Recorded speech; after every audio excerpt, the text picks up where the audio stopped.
Hoy queremos compartir con ustedes los aspectos de comercialización en el gas natural.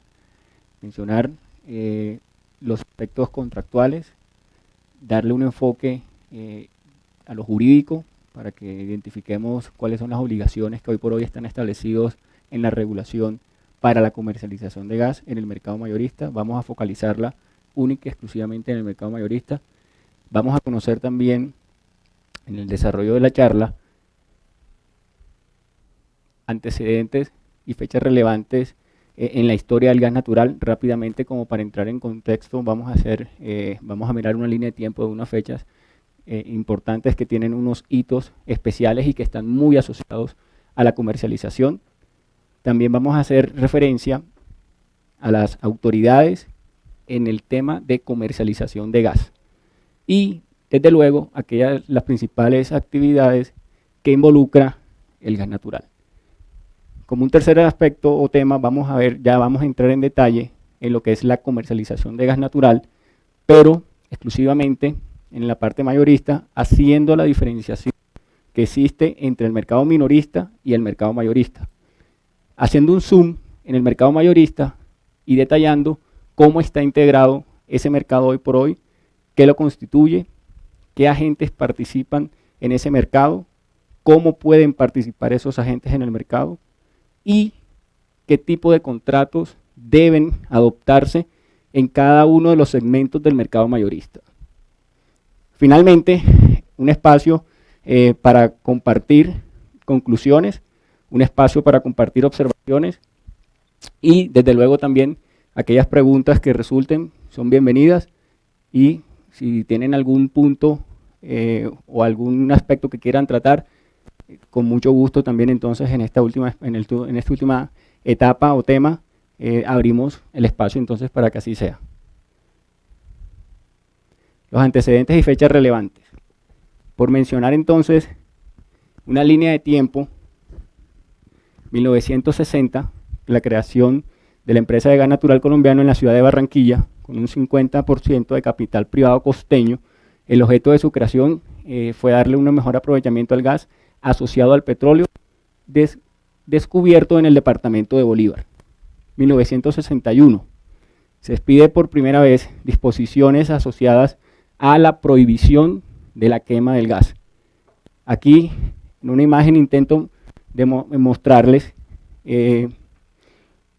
con una referencia del cuento del Patito Feo, esa fecha, y destacarla porque para ese entonces, 1961, el gas no tenía la misma relevancia o no era tan bien visto como hoy en la actualidad, a tal punto que incluso se procedía a su quema, y por eso hago referencia en una línea de tiempo que a partir de 1961 se empezaron ya a tener normatividad prohibiendo la quema como tal del gas.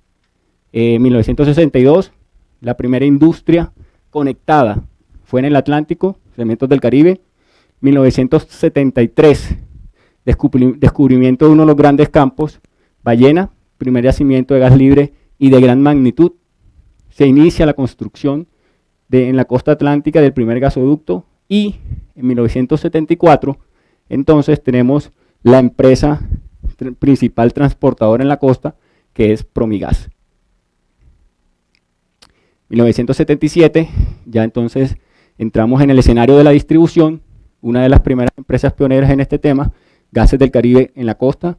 1981 y 1983, hay un descubrimiento al interior del país de 3 campos importantes para el abastecimiento del gas, son Apiay, Caño Limón y Cusiana, lo cual se convierte en el punto de quiebre del abastecimiento al interior del país.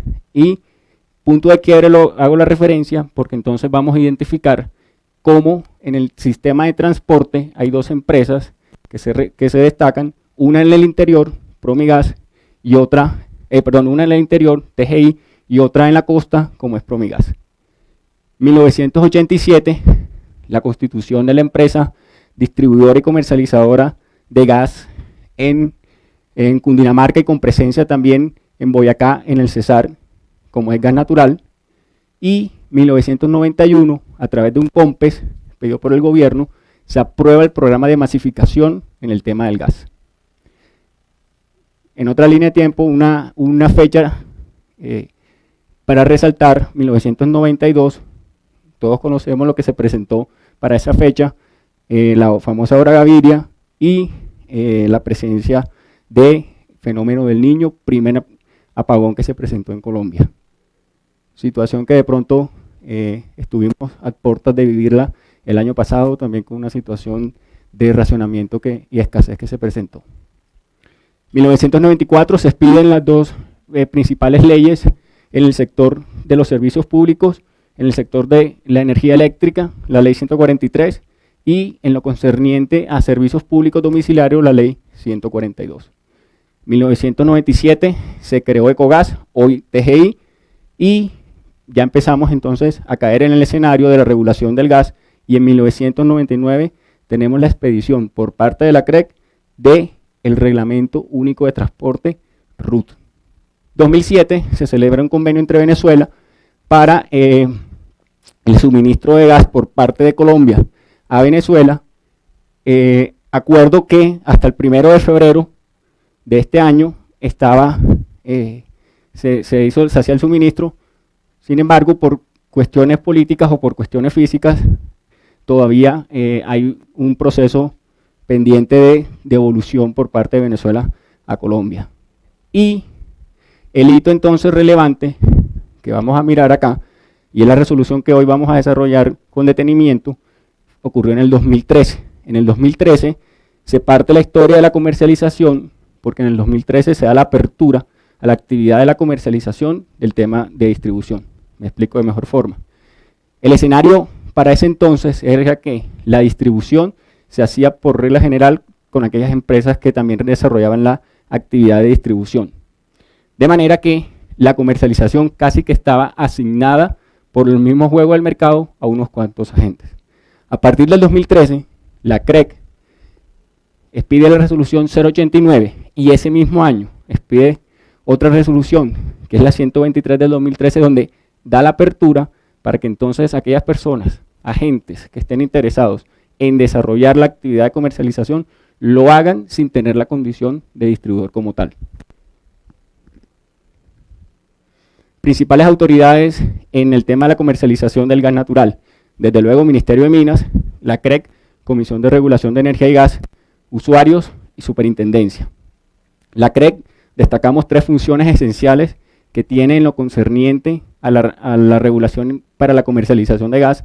Una de sus funciones es regular el ejercicio de las actividades de los sectores de energía eléctrica, gas natural, establecer el reglamento de operación para regular el funcionamiento del mercado mayorista de gas combustible y establecer los requisitos mínimos para cada una de las modalidades de contratos previstos para el mercado de gas. Aspecto este último de gran relevancia, como ya lo vamos a ver cuando toquemos la parte de los requisitos que hoy por hoy deben tener los contratos de venta de gas. Destacar las 4 principales actividades, 4 y únicas actividades en la comercialización de gas, y es la producción, donde aquí a manera de ejemplo encontramos el logo de algunas de las empresas más representativas en ese segmento: Equion, Pacific, Ecopetrol, Chevron. Transporte, TGI en el interior de Colombia y Promigas en la costa. Distribución, por mencionar 2 empresas también a manera de ejemplo: Gases del Caribe, EPM. Comercialización, gas natural. Y uno de los agentes más importantes de la cadena, y son pues al final los usuarios, para los cuales todas las actividades se unen para satisfacer las necesidades del usuario final como tal. Esas son las 4 actividades, por mencionar y destacar las definiciones en la parte de producción. Esta definición es tomada de los contratos IAMPI publicado por la NH, porque recordemos que este segmento de la producción como tal es un segmento que para la asignación de las áreas para desarrollar esto, la competencia por ley está en la Agencia Nacional de Hidrocarburos. Es el único segmento en la cadena del gas natural en donde es la Agencia Nacional de Hidrocarburos la que tiene el rol de competencia. Hay Agencia Nacional de Hidrocarburos en la parte de producción, en la parte de transporte, ahorita como tuvimos la oportunidad de mencionar, el RUT, el Reglamento Único de Transporte, es expedido por la CREG. La CREG es la que entonces reglamenta todo lo concerniente al transporte de gas natural. Distribución, también hay unas resoluciones específicas en el tema de distribución, son expedidas por la CREG. A diferencia o punto de destacar entre el transporte y la distribución, pues es el momento en el cual se hace el traslado de la custodia.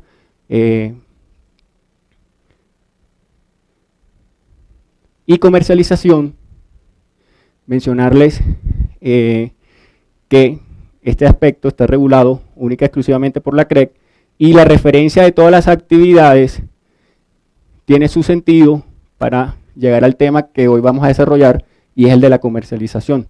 Al final, la comercialización es la suma de todos los costos en que incurre el comercializador para entregarle al usuario final el gas natural. Y esos costos, desde luego, tienen lo concerniente a la producción, transporte, distribución, y se convierten entonces en el costo unitario que se le traslada al usuario final. Comercialización entonces en el mercado minorista. Destacar lo siguiente, no es el centro de la conversación de hoy, pero solamente para identificar las diferencias entre el mercado minorista y el mercado mayorista. Identifiquemos que el mercado minorista siempre será en donde el gas se agota, se consume, y es allí en el último lugar donde va a llegar a su consumo. Somos entonces, en este segmento, nos encontramos nosotros, como los usuarios residenciales, pequeños consumidores. Nosotros, ya vamos a ver, no participamos directamente en lo que es el mercado mayorista. Aquí, en los consumidores finales, se destacan dos tipos de consumidores, que son los clientes regulados, nosotros, los que tenemos un consumo inferior a 100.000 pies cúbicos día, o los usuarios no regulados, grandes consumidores, que son aquellos que tienen entonces un consumo por encima de este volumen. Mencionarle la definición de mercado mayorista, destacando que es aquel escenario en donde yo compro y vendo dos cosas esencialmente: gas natural y capacidad de transporte. Sin lo uno no tengo la firmeza del otro. Y eso va a ser una de las conclusiones que vamos a resaltar, y es la necesidad del tema de la capacidad. Si yo tengo el gas natural, si tengo el suministro, pero no tengo la forma de transportarlo, se me complica la situación. Y el mercado mayorista, entonces, la definición se acota a dos tipos de mercado, un primario y un secundario.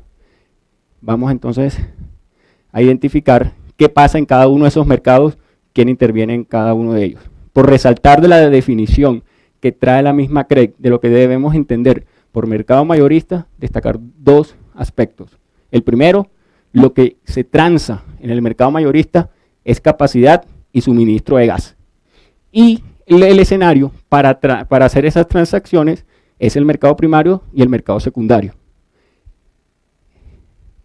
Me devuelvo para resaltar que el mercado primario se puede identificar como la etapa de la producción.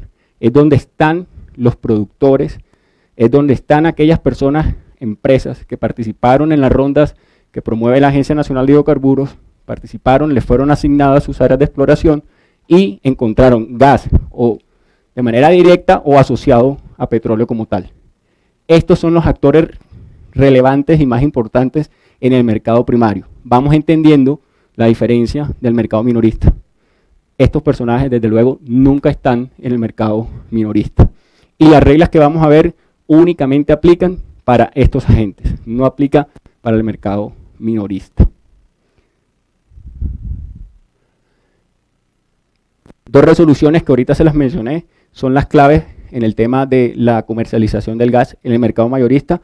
La primera es la 089, que resalta los aspectos de comerciales del mercado como tal, y la 123, que es el reglamento de comercialización.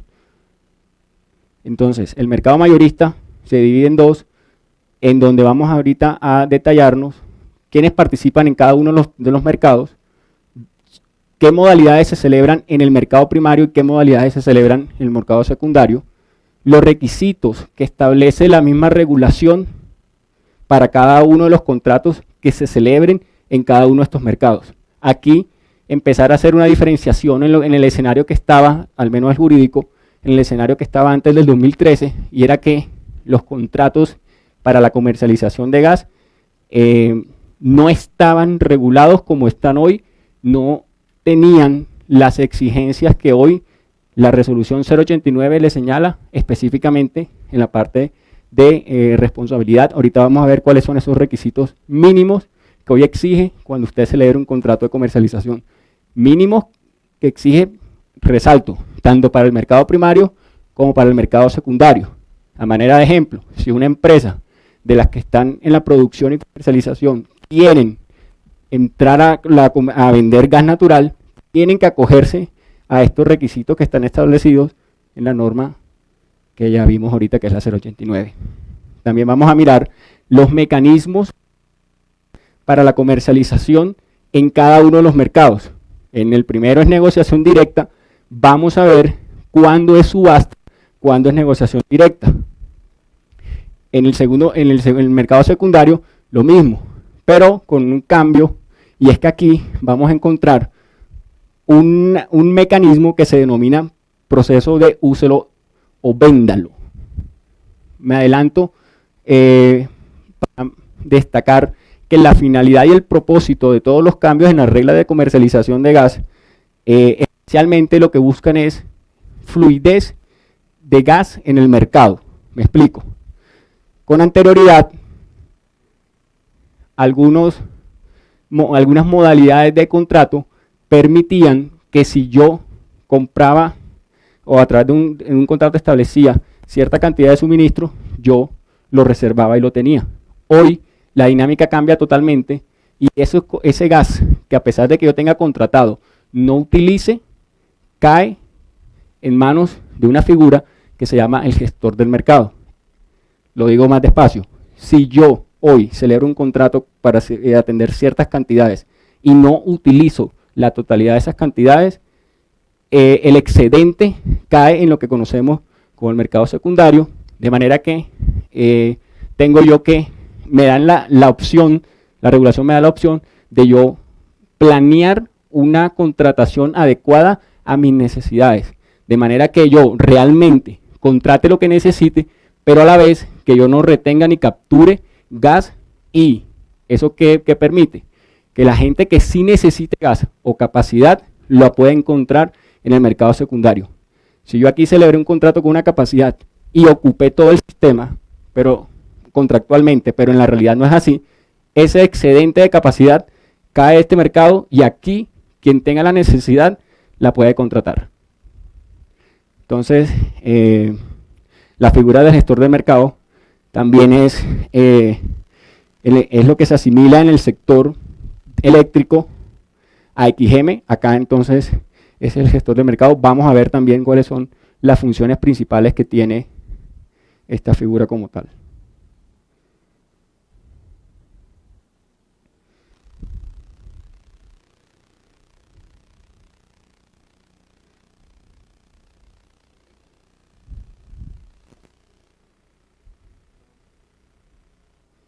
Ya, listo, gracias.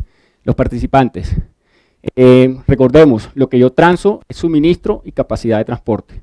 Asimismo, entonces, la misma resolución 089 me dice, si usted lo que quiere es comprar gas, ¿sí?, yo le voy a decir quién puede en el mercado primario vender gas y quién puede en el mercado primario comprar. Es decir, hoy no puede participar cualquier agente. Tienen que ser los que están establecidos en la regulación, que son estos que estamos viendo reflejados acá. Vendedores, desde luego, los productores comercializadores y en segundo encontramos los comercializadores de gas importado. Se ha anunciado que para octubre se va a construir o estará ya lista la primera terminal de regasificación en Colombia que viabilizará entonces la comercialización de la figura del gas importado como tal. Ese es el espacio que desde el 2013 le abrió el regulador a ese gas importado acá. Entonces, esa persona es la que puede vender gas y lo puede hacer únicamente en el mercado primario y se llama comercializador de gas importado. En la parte entonces de los compradores, fíjense, usuarios no regulados, recordemos que son aquellos que tienen un consumo superior a 100.000 pies cúbicos día. Comercializadores, esos son los dos únicos que pueden comprar, repito, suministro, gas. Ahora vamos a mirar quién puede comprar transporte. Usuarios no regulados, entiéndase, refinerías, pueden participar directamente en el mercado primario y comprar. De resaltar algo, en la práctica no acuden ellos directamente, sino que lo hacen a través de comercializadores. ¿Por qué? Porque puede ser más rentable que la gestión la realice ya un comercializador establecido, porque si yo participo como usuario no regulado, tengo que cumplir las disposiciones que también le aplican al comercializador, hacer un registro de los contratos, hacer reporte de todo lo que yo adquiero, de manera que hoy en la práctica ellos prefieren acudir a través de comercializadores. Y comercializadores, se resalta algo particular, que no tengan intereses económicos con los productores comercializadores.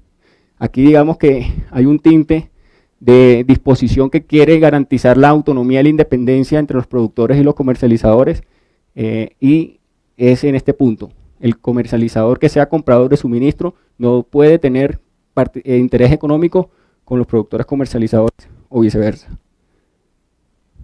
Transporte en el mercado primario. ¿Quiénes pueden vender? TGI, Promigas, los principales transportadores que hay en Colombia. ¿Quiénes pueden comprar capacidad de transporte? Todos. Usuarios no regulados, comercializadores, productores comercializadores y comercializadores de gas importados.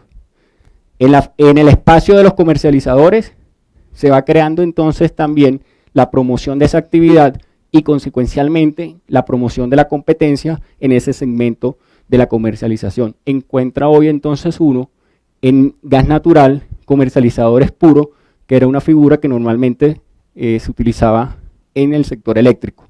Hoy por hoy ya vemos personas que hacen la labor de intermediación y obtienen entonces por esa labor su margen de utilidad. Las modalidades de contratos en el mercado primario. Y solo para hacer énfasis, recordemos que apenas estamos en este segmento de acá, en la parte de la producción. Mercado primario, solamente producción. ¿Qué tipo de contrato entonces puedo yo celebrar allí? Contrato firme. Aquí entonces esto es una de las novedades que trae la resolución 089 del 2013, y es que ya a unos contratos que si bien en la práctica antes del 2013 ya se venían dando, aquí ya les puso su rótulo y creó algunas otras figuras. Firme, firmeza condicionada, opción de compra de gas contra exportaciones y contratos con interrupciones. De resaltar la opción de compra de gas, que es uno de los contratos usados más para el sector eléctrico por parte de las térmicas. Recordemos que ellas normalmente funcionan con gas, y digo normalmente porque por lo general tienen un portafolio en donde también utilizan diésel. ¿Qué sucede cuando se presenta? Y es lo particular de este contrato. Cuando es un tipo de contrato de seguro, garantiza que cuando exista una situación de escasez en el mercado de energía, el productor comercializador le despache gas al precio previamente acordado al térmico. ¿Qué se cubre? El riesgo de la volatilidad del precio. Entonces lo hacen a través de este tipo de contratos. Está direccionado, casi que las únicas personas que celebran este tipo de contratos son los térmicos. Firmeza condicionada es un contrato en donde yo estipulo que impide, o que más bien, que autoriza al productor comercializador a no entregarme gas en determinada circunstancia. La pacto se estipula entre las partes. Contrato con interrupciones es un contrato en el cual por lo general se celebra a largo tiempo y por poner un ejemplo, es una llave de gas. Si yo necesito hoy solamente una cierta cantidad, porque de pronto me desfasé en la planeación del gas que contraté a través de un contrato firme, pues tengo mi respaldo de contrato con interrupciones. Cuando lo necesite y lo tomo, tiene una particularidad, y es que se desconecta en cualquier momento, y por expresa regulación dice en cualquier momento sin necesidad de justificación alguna. El productor comercializador me dice, no le entrego más gas, listo. No tengo que preguntar por qué, ni tampoco tengo derecho a pedir indemnización, porque esa es la naturaleza de esa modalidad contractual. Eso por mencionarles entonces las modalidades en el escenario de suministro. De mencionar que a partir del 2013 en el escenario de gas desaparecen la celebración de los contratos conocidos como los famosos take or pay. Desaparece la celebración, pero no desaparecen los contratos que ya estaban vigentes. Hoy por hoy, no obstante, existen algunas excepciones en las cuales se puede celebrar ese tipo de contratos, pero la regla general es que no se suscriben más contratos. Ahora, en la práctica, esto de que subsisten los contratos ha sido muy discutido porque hay una interpretación. Ustedes saben que los abogados somos muy dados a crear interpretaciones, y es que la parte operativa de toda la comercialización de gas entra de manera inmediata. Y una de las partes operativas características de la comercialización de gas es la nominación. De manera que si las reglas de nominación son las que están hoy estipuladas por la resolución 089, yo puedo tener un contrato que el nombre es take or pay, pero en la nominación del gas tengo que acogerme a las reglas que establece la 089. ¿Y cuáles son las reglas que establece la 089? Lo que usted no use, suéltelo para el mercado secundario. De manera que, hago énfasis, esto es una interpretación. Lo que da a entender es que esto de que los contratos todavía take or pay todavía están vigentes es algo discutible por ese escenario que les menciono de la nominación. Desde luego, jurídicamente tiene mucha discusión, porque recordemos también que la característica de estos contratos es que se celebraron a muy buenos precios sobre unos campos que tienen, digamos, buena proyección para el suministro de gas, y no llama mucho la atención cambiar las condiciones de los que hoy por hoy tienen ese tipo de contratos. En el escenario entonces de los contratos de transporte, las modalidades son estas que están acá: firme, firmeza condicionada, opción de compra de transporte y el contrato con interrupciones. Por mencionar y resaltar en esta parte solamente lo siguiente, y es que hoy encuentra uno mucha dinámica de la comercialización con unos contratos que no se ajustan a estas modalidades. Se emplean contratos con unos rótulos o diferentes o unos requisitos o unas cláusulas diferentes, y no debe ser así. Hoy por hoy, hago énfasis, esto está regulado, los contratos no se llaman como yo los quiera bautizar, sino que deben de tener la denominación y deben de tener las cláusulas, las estipulaciones que la 089 señala. Lo dice de manera expresa, y ahora vamos a ver cuál es la justificación también de eso. Y es que cuando les mencioné este personaje que se creó en el 89, ese personaje arbitra todo, ese personaje revisa los contratos, ese personaje es el que está mirando cuánto compraron en el mercado primario, tanto de suministro como de transporte, y está viendo quién realmente está utilizando lo que compró. Ese personaje, ahorita vamos a detallar las funciones, es el que casi que obliga a que realmente se cumplan las estipulaciones que les mencioné ahorita en relación a los contratos, a tal punto que uno de los deberes que tienen todos los agentes es registrar los contratos ante el gestor del mercado.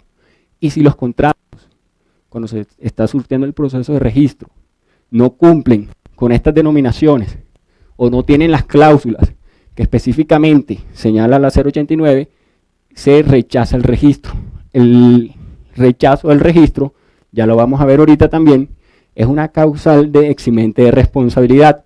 Es decir, si yo celebré un contrato con un agente y ese agente se obligó a registrarlo, ¿sí?, y por situaciones atribuibles a él lo rechazan, yo no estoy obligado a entregarle el gas, porque es una de las causales expresas a través de las cuales me eximo de responsabilidades de honrar el contrato. Entonces es muy delicado porque si al final el gas no se compra para almacenarlo, por lo general se compra para consumo diario, para atención diaria, pero si yo, ese contrato no cumple unas formalidades, el contrato me lo pueden rechazar, de manera que se deshace el negocio. Requisitos mínimos de los contratos son estos que están viendo acá: fuerza mayor, caso fortuito o causa extraña, eventos eximentes de responsabilidad, interrupción máximas por mantenimientos programados, incumplimientos y compensaciones. Esto debe estar en todos los contratos. Y lamentablemente en estos escenarios no hay margen de discutir qué es lo que yo considero fuerza mayor o qué es lo que yo considero caso fortuito, o lamentablemente o positivamente, porque sencillamente para mí será fuerza mayor o caso fortuito las causales que estén estipuladas en la resolución 089. No podré crear ninguna más. Eso pues brinda cierta garantía, cierta seguridad. No obstante, es un tema que ha sido discutido y es hasta dónde se ha afectado la autonomía de las partes para estipular qué es un evento eximente de responsabilidad, porque también están expresamente señalados en la resolución. Interrupciones máximas por mantenimientos programados en el escenario de suministro, 20 días por año, y en el escenario de transporte usted está exento de cumplir o de pagar alguna penalidad si tiene derecho a hacerlo. Interrupciones por 5 días por año en el escenario de transporte. El regulador le da a usted esos días por año, y se superan esos días por los eventos de mantenimientos programados, entra entonces uno ya a pagar compensaciones, penalidades que se estipulan entre las partes. Entonces también es algo muy importante, porque recordemos que al final la infraestructura necesita primero paradas programadas, y no falta también situaciones que se presenten de último momento que generen la interrupción del suministro o la interrupción del transporte como tal. Incumplimientos y compensaciones es otra de las cláusulas que deben estipularse en el contrato obligatoriamente. Están definidas en la resolución 089. Acá podrán encontrar los artículos que específicamente hacen referencia a todo esto, pero por resaltar en esta parte del mercado primario, que los contratos hoy por hoy, tanto el mercado primario como el secundario, deben de tener estas cláusulas estipuladas. Algunos, dependiendo de la modalidad, no lo llevarán, y es el caso, por ejemplo, que les mencioné del contrato de interrupciones. Aquel que yo me puedo desconectar en cualquier momento y sin dar ninguna justificación. En ese tipo de contratos, por ejemplo, no es necesario incluir cláusulas de fuerza mayor o caso fortuito. La misma resolución me dice en cuáles son los contratos que debo incluir ese tipo de cláusulas. Esencialmente, firmeza condicionada son los contratos en donde sí o sí tienen que estar incluidas estas cláusulas. Los mecanismos de negociación en el mercado primario. Libertad absoluta para una negociación directa entre las partes, pero con un toque particular, y es que es la CREC la que va a definir cuál es el mecanismo para actualizar los precios de esos contratos. Anualmente, la CREC expide unas resoluciones en donde considera y establece cuáles son los indicadores que usted debe tener en cuenta para actualizar los precios de esos contratos como tal. Entonces, en la negociación que yo hago en los contratos, siempre voy a estar sujeto a que mi tarifa que yo estipulé va a sufrir la actualización que me señale el regulador como tal. Mercado secundario. El mercado secundario, como lo mencioné ahorita, es aquel mercado en donde si yo me sobrecontraté, vendo lo que contraté por encima de la necesidad mía, o sucede que tengo un déficit, antes necesito gas, es aquí donde usted tiene que ir a buscarlo.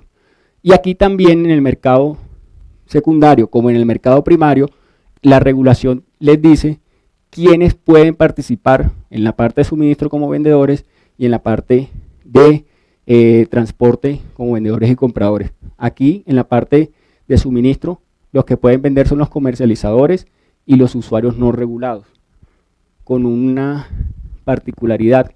Ya aquí, a diferencia del mercado primario, el usuario no regulado, entendámoslo de pronto por una refinería o una gran industria, no puede ir solo. Él le abren la puerta si primero va adelante un comercializador. Él por sí mismo no puede entrar a transar como vendedor en el mercado secundario. Compradores, comercializadores, productores comercializadores y comercializadores de gas importado. Esos son los agentes que pueden comprar suministro en el mercado secundario. Transporte. ¿Quiénes pueden vender? Pueden vender transporte los comercializadores, los usuarios no regulados, y aquí una precisión. El usuario no regulado, cuando se trata de suministro, él puede vender, pero para hacerlo tiene que ir con un comercializador. Cuando va a vender transporte, lo hace a través de un proceso que está estipulado, ahorita lo vamos a ver, que se denomina úselo y véndalo, pero ahí sí puede actuar sin la necesidad del comercializador. ¿Por qué? Porque en ese proceso, el único rol que hace el usuario no regulado es poner un precio. Él dice, el transporte que yo no utilicé, considero que vale tanto, de manera que a partir de ese número es que se entra a una subasta que es administrada por el gestor del mercado. Transporte entonces como compradores, los comercializadores, productores comercializadores y comercializadores de gas importado. Las mismas modalidades de contrato que se celebran en el primario, se celebran también en el mercado secundario. También, como les mencioné ahorita, tiene sus particularidades, son las mismas que se estipulan para el mercado primario, con una particularidad, y es que los contratos en el mercado secundario, la regulación te dice la duración que deben tener. Y la duración es intradiario, pronto necesito gas para solamente mediodía, diario, semanal, mensual, trimestral, anual y multianual. Esas son las duraciones que el regulador me estableció para los contratos en el mercado secundario, con una observación particular, y es que deben ser cantidades fijas y no pueden ser variables. Explico. Yo no puedo celebrar un contrato trimestral para decir que el primer trimestre me va a vender 500 MBTU. No puedo después decir que el contrato en el segundo semestre me va a ofrecer 600 MBTU porque es que nada más necesito 600. Pero la regulación me dice, tienen que ser iguales, las mismas cantidades para todos los meses. Si usted escogió la modalidad, la duración trimestral, todos los meses tienen que ser las mismas cantidades. Se preguntará uno, pero hay meses que yo no voy a necesitar 500, de pronto más, de pronto menos. Señor, celebre otro contrato y póngale otra duración. Pero si es trimestral, todos los meses tienen que tener las mismas cantidades. Igual también pasa entonces, si lo celebramos anual, contrato a 5 años, tendrán que tener unas cantidades fijas y no pueden ser variables. Los mecanismos entonces en el mercado secundario para comprar y para vender gas son dos: negociación directa y la modalidad de úselo o véndalo. Recordemos que en este mercado secundario es el mercado también conocido como de los excedentes. Lo que sobró, allá es donde usted lo va a conseguir. Si le falta, búsquelo allá, y si le sobra, véndalo allá. ¿Y a través de qué mecanismo? Dos esencialmente: negociación directa, ¿sí?, en donde yo identifico ya quiénes son los productores que tienen disponibilidad o campos campos disponibles con suministro de gas. Los identifico, hago el acercamiento directo, hago la gestión comercial del acercamiento, con ellos estipulo entonces precios, cantidades, puntos de entrega, duración, validez de la oferta y garantía. Hasta ahí, porque lo otro, recordemos que tengo que adoptar el esquema de los requisitos mínimos que están para los contratos. Entonces, negociación directa, yo toco la puerta del productor comercializador directamente y le digo, sé que usted tiene un excedente de transporte, por favor véndame lo que lo necesito. O la otra dinámica de la negociación directa es a través de una figura que también se creó en el 2013 y es el BEC, Boletín Electrónico Centralizado. A través de ese boletín, los agentes, los vendedores y los compradores reportan, suben la información de lo que les sobra o de lo que les falta. Y allí entonces el interesado consulta y hace contacto, toma la información de ese boletín y hace contacto con el agente que quiera celebrar la negociación. Esos son los dos esquemas en el escenario de la negociación directa en el mercado secundario. En el escenario del proceso úselo y véndalo, ya interviene el gestor del mercado. El gestor del mercado gestiona la oferta y la demanda de los excedentes en el mercado secundario. ¿Qué sucede acá? La regulación establece al productor comercializador, al dueño de ese campo petrolero, le exige que él tiene que informarle, la regulación lo establece, al gestor del mercado, cuántos contratos usted celebró de venta de gas natural. Quiero saber a cuántas personas les vendió y cuántas cantidades se comprometió a entregar. Pero no solamente la obligación es para el productor, sino también con el transportador. La regulación le exige al transportador que él tiene que registrar los contratos de las capacidades que vendió. Ahí el gestor del mercado hace el cruce de la información y identifica si realmente lo que usted adquirió, si realmente lo utilizó. Y si no lo utilizó, él lo toma y le pregunta a usted, dígame cuál es el precio que usted considera en el mercado secundario que debe tener la capacidad o el suministro suyo. Y a partir de ese precio empieza una subasta para ser adquirido entonces a través de la modalidad úselo y véndalo. Esa es la diferencia o la particularidad que se presenta en el mercado secundario. Esta dinámica de intervención por parte del gestor del mercado a través del famoso proceso de úselo y véndalo. Es en donde él interviene en la subasta de aquello que no se utilizó y le entrega, desde luego, a aquel que lo requiere. Aquí es anónima la participación, los agentes solamente van a ver la disponibilidad que hay de transporte y van a ver la disponibilidad que hay de suministro.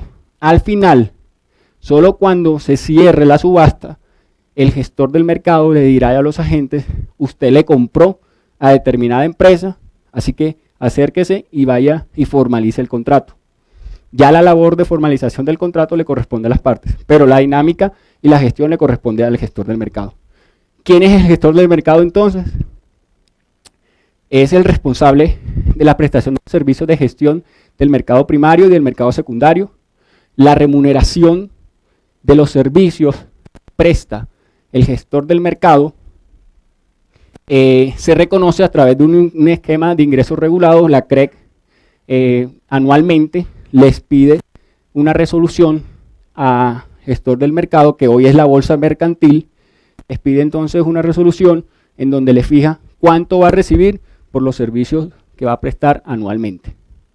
Este ingreso, ¿quién lo paga? Los compradores de gas del mercado primario, ¿sí? Pero habilita la resolución a que los comercializadores se lo trasladen en el precio a los usuarios finales. Y de las funciones que esencialmente de resaltar del gestor del mercado es diseñar y poner en funcionamiento la administración del BEC, el Boletín Electrónico Centralizado, centralizar la información del mercado de gas, gestionar la subasta del mercado primario, gestionar las transacciones del mercado secundario y elaborar los reportes de seguimiento al mercado.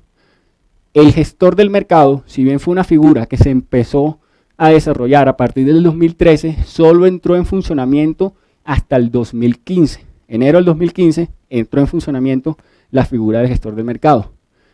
Por ser una figura que está en desarrollo, también se le designó por parte de la regulación una interventoría que en la actualidad la empresa Ernst & Young audita y vigila que el gestor del mercado sí cumpla correctamente sus funciones. ¿Y cuáles son sus funciones? Verifique que los contratos sí tengan las cantidades correctas, verifique que los contratos sí sean bajo la modalidad que la regulación permite y verifique que los contratos sí tengan las cláusulas que la regulación le exige. Además de eso, obviamente, lo que se deriva de toda la gestión, como les mencioné ahorita, la subasta. Una segunda resolución que se alinea mucho a la primera es la 123, también del mismo año, es la que se conoce como el reglamento de comercialización. Ya el reglamento de comercialización se dedica a definir los parámetros bajo los cuales se debe regir la relación entre el distribuidor, el transportador, entre el comercializador y otros comercializadores, porque recordemos que entre comercializadores puedo vender suministro o puedo vender capacidad.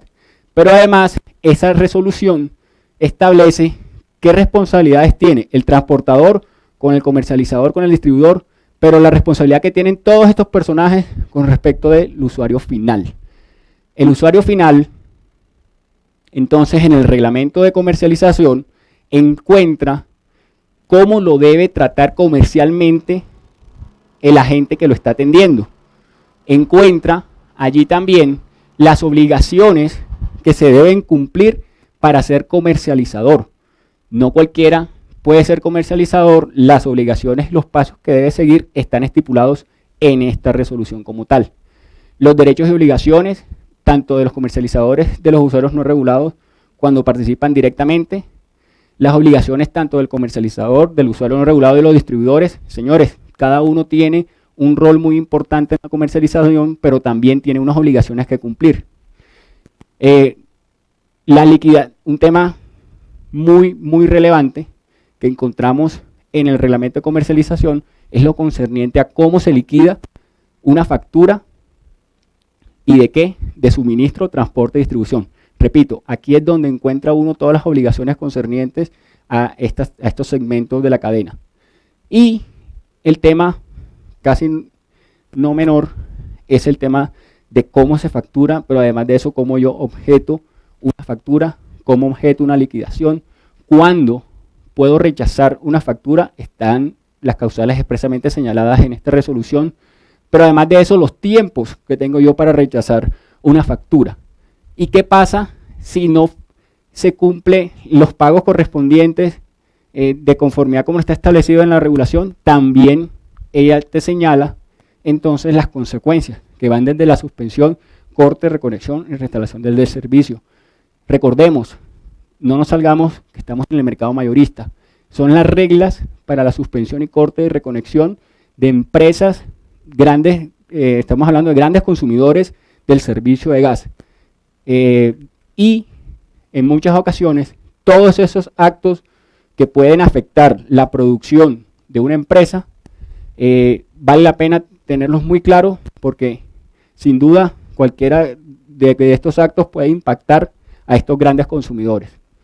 Y otro aspecto que está regulado en esta resolución 123 es el cambio comercializador. Lo que yo les mencionaba en un comienzo era que una de las reglas claves, por eso estaba en la línea del tiempo, era la expedición de la resolución 089, y es que aquí entonces usted es libre de escoger su comercializador. Si lo atiende bien y se siente satisfecho con él, continúe con él, pero si no, cámbielo. Y eso lo puede hacer siguiendo los procedimientos que están en la resolución 123. Por resaltar algo, y es en ese escenario de cambio de comercializador, por resaltar algo es los famosos paz y salvos. Si yo me quiero ir de comercializador hacia otro comercializador, tengo que llevar un paz y salvo del comercializador que me venía atendiendo. Este comercializador no me puede recibir si yo no llevo ese paz y salvo. Si me recibe y hay unas deudas pendientes, ese comercializador asume y se hace responsable de las obligaciones que yo tenía con el anterior comercializador. Y hago énfasis en esto porque recuerdo que estamos en el escenario mayorista. Es decir, aquí una deuda con un comercializador anterior sí puede ser muy significativa. Entonces, esencial tenerlo muy claro también allí. En el cuarto punto, entonces, es querer abrir un escenario para los que estén interesados en hacer observaciones o preguntas, y digamos doy inicio a la apertura de esto mencionando las partes positivas que hoy estamos viendo en la comercialización del gas natural. Primero, la apertura a la competencia a través de la creación de empresas comercializadoras independientes de la distribución. Hoy, aquella persona que cumpla los requisitos que están en la 123 puede ser comercializador y no necesariamente tiene que estar en la cadena de la distribución, en la actividad de la distribución. Recordar también positivamente que el gas natural como tal es un energético de gran utilidad para la industria, aquella industria que hoy por hoy tiene una dependencia 100% de la generación, o más bien de la energía eléctrica única y exclusivamente, encuentra en el gas natural un aliado para optimizar los costos de su producción.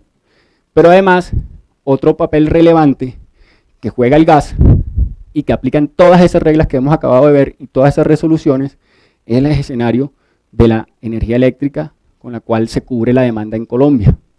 Señores, hoy por hoy las térmicas en Colombia cubren un 24% de la demanda total de energía, de manera que es significativo el aporte que hacen las empresas de generación térmica para cubrir las necesidades de energía, y lo hacen a través de un recurso esencialmente como es el gas natural.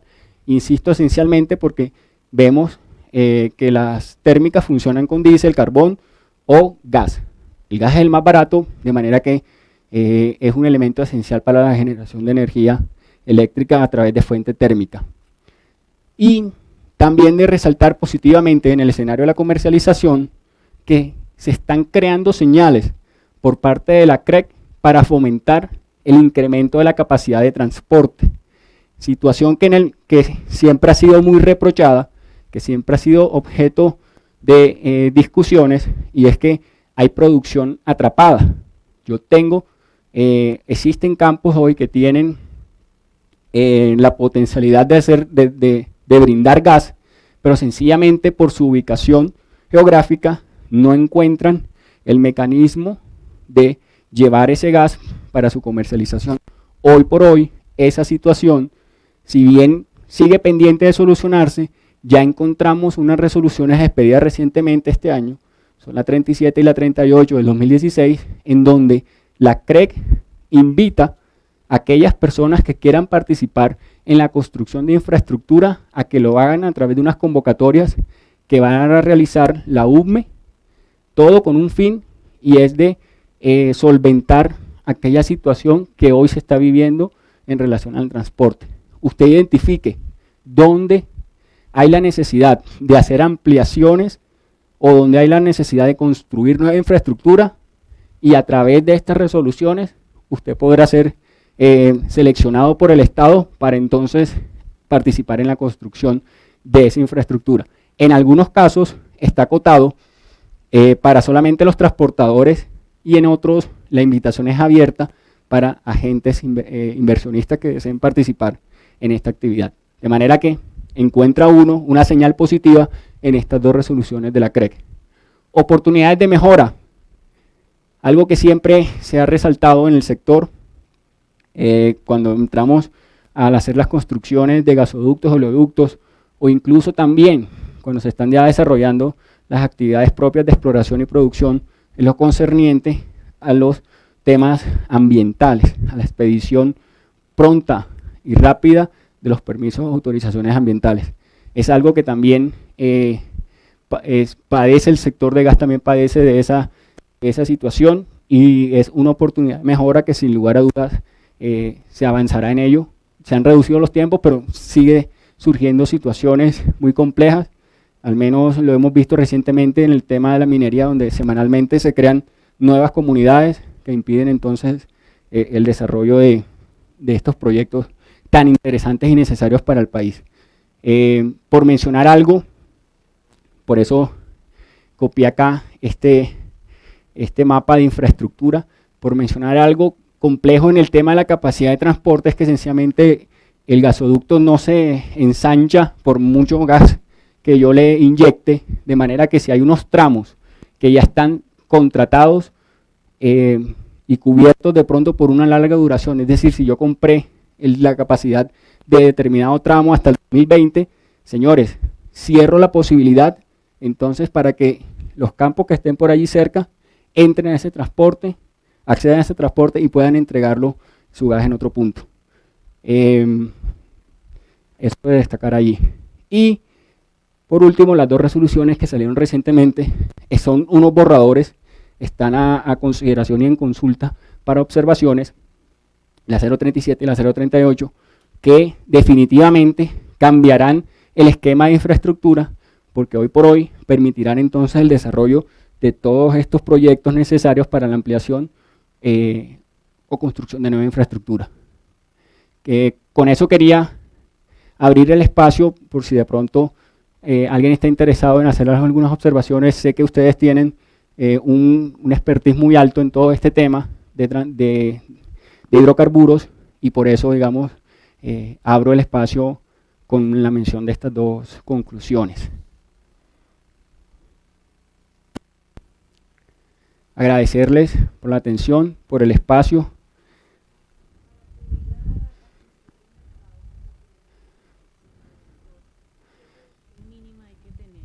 No. No tiene ningún limitante. ¿Qué diferencias puede haber o qué ventajas puede haber entre acudir al gestor de mercado para ofrecer la producción frente a una contratación directa? ¿Qué ventajas o desventajas me puede presentar? Muy buena esa pregunta. La respondo directamente, definición de precios. Y voy a hacer una precisión. Desde luego, estos son aspectos muy generales, pero muy alineados a lo que usted dice. El productor comercializador tiene unas circunstancias en las cuales no necesita acudir a la celebración de esos contratos. Son yacimientos no convencionales. Si yo tengo, por ejemplo, un campo que está en pruebas extensas, si yo, por ejemplo, tengo un campo que todavía no he declarado la comercialización de ese campo como tal, en esos casos yo no tengo que acudir a las reglas de la 089. Consecuencialmente no tendré que hacer el registro ante el gestor de mercado, consecuencialmente no tendré que seguir todas las reglas que hasta ahora mencionamos. Eso tiene una ventaja y lo vemos hoy en día en muchos campos que digamos, estipulan las condiciones de libre acuerdo entre las partes. Esa es una de las ventajas, tanto el precio como la forma en la cual yo puedo estipular el suministro del gas que tengo en ese determinado campo.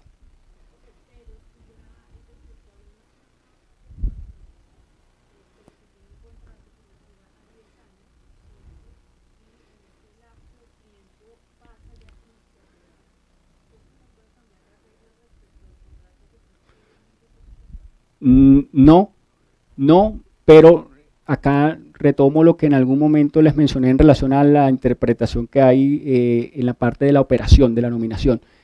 Una de las cosas que blindó la resolución 089 es que aquellos contratos que estaban suscritos con anterioridad se les respetaban sus reglas, pero en la práctica han surgido ciertas interpretaciones puntualmente en esta parte de la nominación.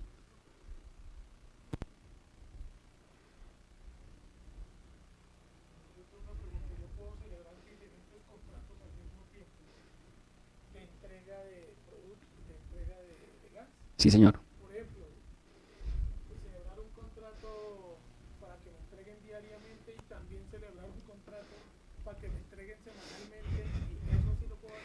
Sí, eso es un atentado contra la naturaleza, porque los árboles, por ejemplo, yo tengo que, lo que les mencionaba ahorita, si yo necesito celebrar por una cantidad diferente, por un día, tengo que celebrarlo un contrato bajo la modalidad de contrato de duración diaria.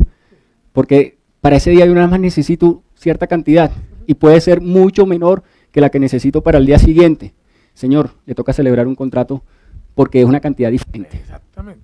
Sí, digamos que es algo si se puede llamar hasta contraambiental, pero digamos que así está establecido.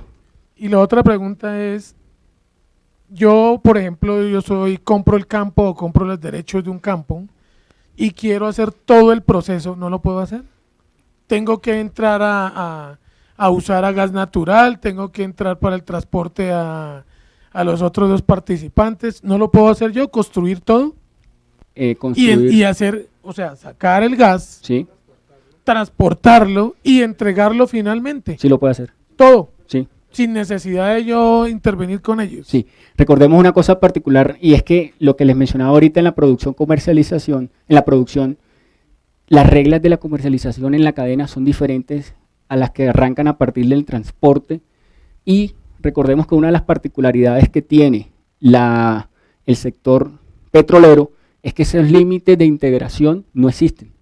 ¿Sí? No existen tan tajantemente como si están de pronto estipuladas en otra. Usted puede, como productor comercializador, usted puede vender. Claro. ¿Sí? La Ok. respuesta es sí. Ok, gracias. Yo tengo una pregunta, Enver. Sí, señor. Pues veo que hay una prohibición muy antigua sobre la quema del gas, pero eso está vigente porque nosotros vemos con mucha frecuencia que se quema gas por todo lado. Sí, sí está vigente, incluso es una estipulación expresa en los contratos IAMPI, es decir, podría ser objeto de una investigación, incluso sanción, aquel productor comercializador que se encuentre haciendo ese proceso. Más que en lo digo así, está en la ley, pero también está en los contratos que yo celebro con la Agencia Nacional de Hidrocarburos. Está expresamente prohibido, hay una cláusula directamente de eso. Bueno, El gas que quemo yo tiene que ser por debajo de butano, porque el que yo me comercializo es propano y butano, o sea, yo comercializo es propano. Si el yacimiento me está dando metano, pues lo quemo todo.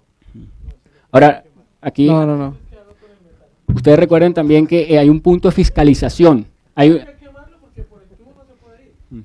También hay una parte muy específica en lo que es la producción y es lo que se conoce como el punto de fiscalización. Hay unas reglas que no aplican antes del punto de fiscalización, ¿sí? A partir del punto de fiscalización empiezan a disciplinarse malos comportamientos del productor comercializador.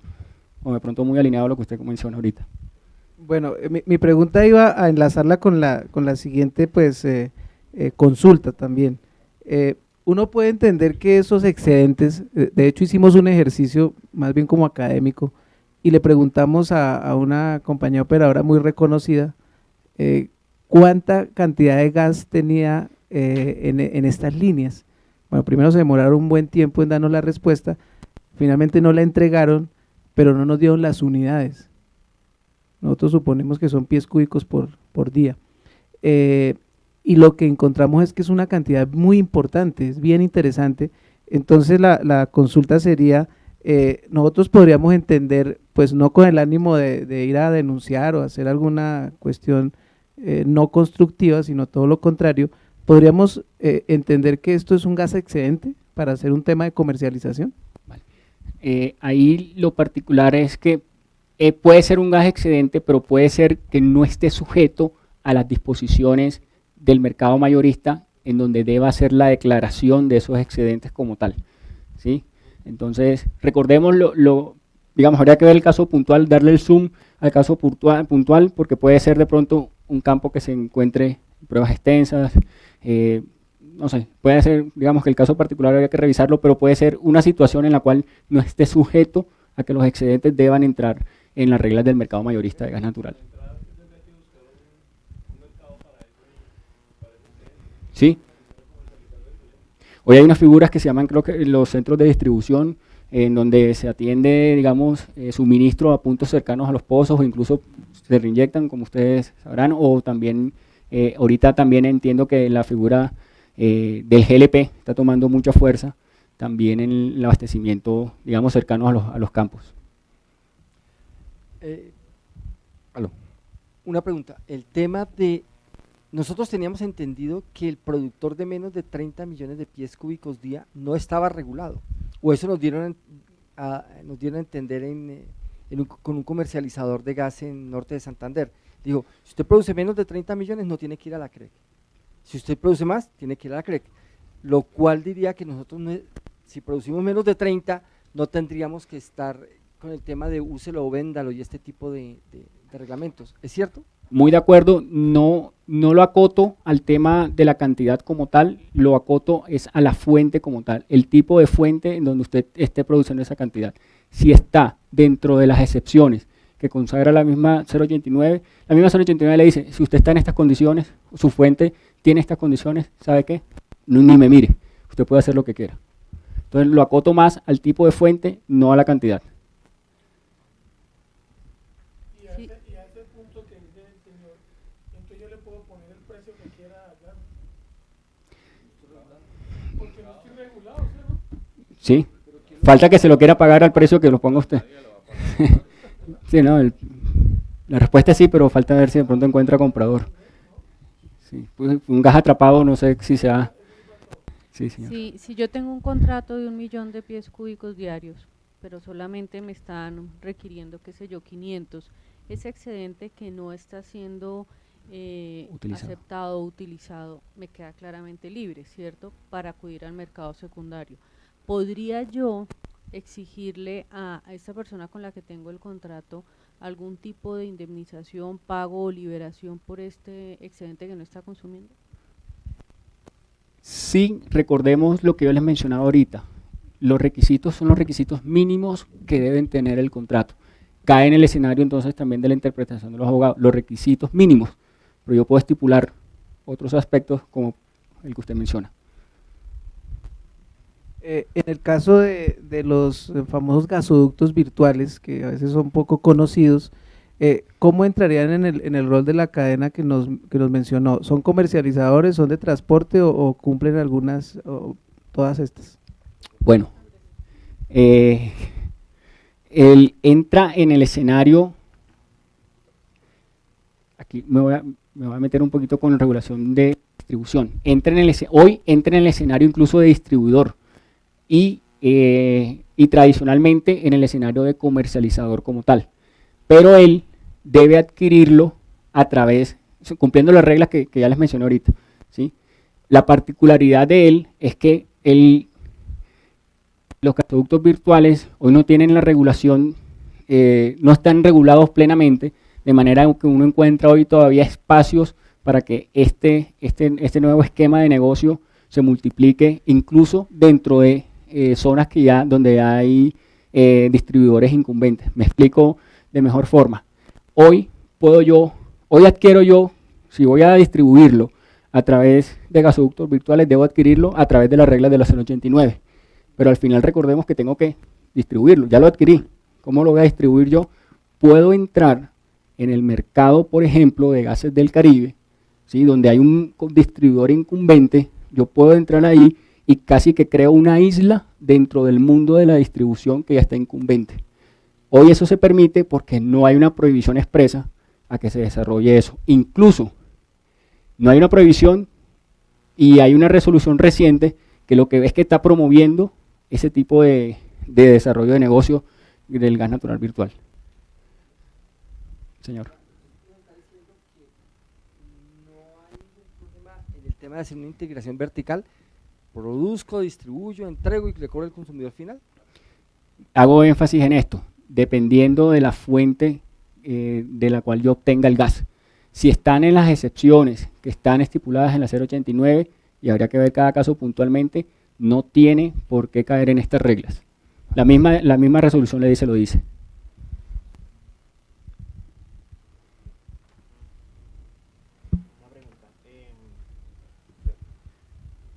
Con respecto a los contratos de suministro, tanto para mercado primario y secundario, había una parte de opción de compra y OGC que se parecía mucho en la gráfica. ¿Me puedes explicar más o menos cuál es la diferencia entre los dos o qué caracteriza uno del otro?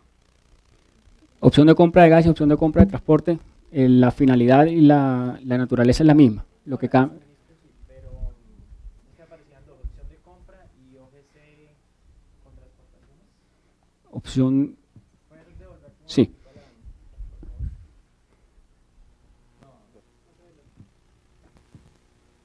Contra exportaciones.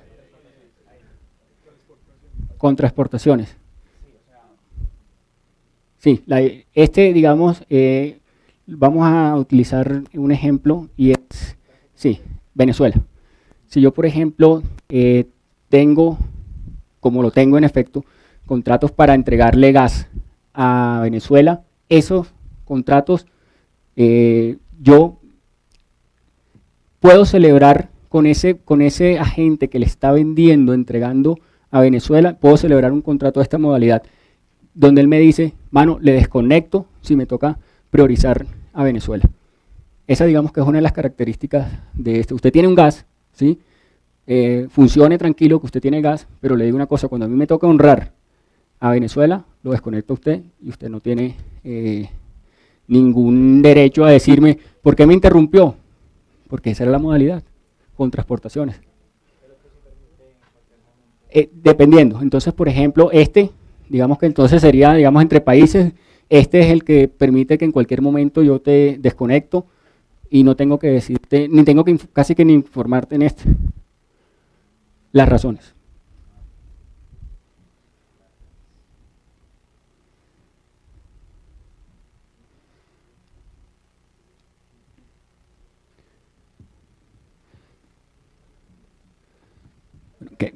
Bueno, quería agradecerles por el espacio y por la atención brindada.